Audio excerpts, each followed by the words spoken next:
that it's very nice to see something like this happening in Sri Lanka. And this is once we moved back from Melbourne, when we knew something, there's a program like this, my husband immediately said, you've got to enroll the kids into this program.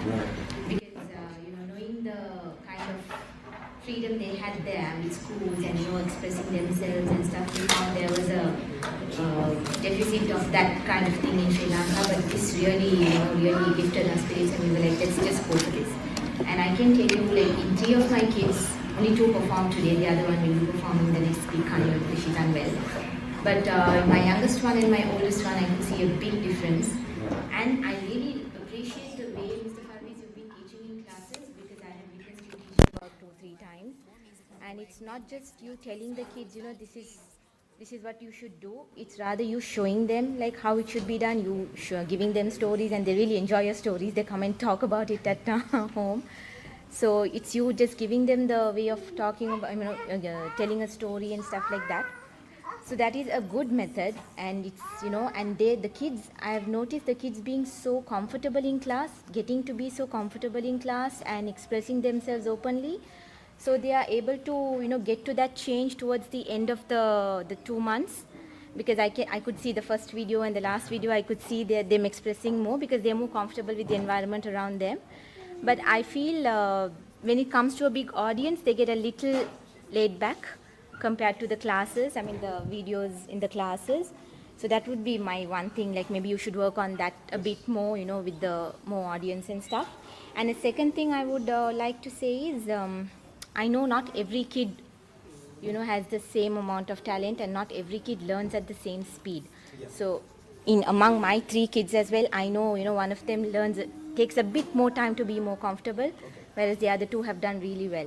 So I would appreciate if you can not just give everyone just these 8 weeks of performing on stage, and maybe just whoever is ready for them to go for it. That's just what I feel. Right. So you mean for that particular Speakarnival and prepare the other kids? Yes, whoever is ready to just let them go for the Speakarnival, because some take a bit more time to be more comfortable. Yeah. Okay. Yeah, but all in all, it's amazing what you do. Okay. So I would like to comment on that. Can I have the?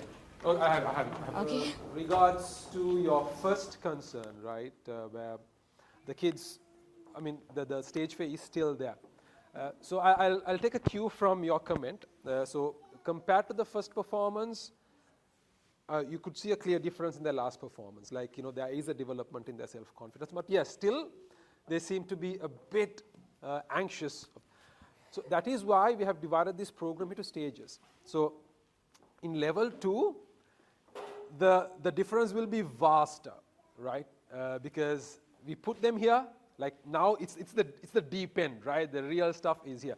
So they get to swim in the deep end here, right? And in level 2, we work on stage movement as well. So while being in that zone of discomfort, they learn to conquer the stage in different places, right?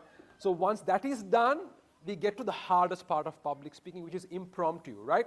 So we train them to speak on any given topic within 2 minutes, and the topic is given at the Speakarnival. They don't know what they're talking about, right? So within 2 minutes, they prepare and then they do a speech. So Narun is a level 3 student, the Narun who announced today. So they're performing hopefully in 3 weeks' time, Narun and them. So that is how we have, divided this development process. And with regards to your second suggestion, I'll take it into consideration.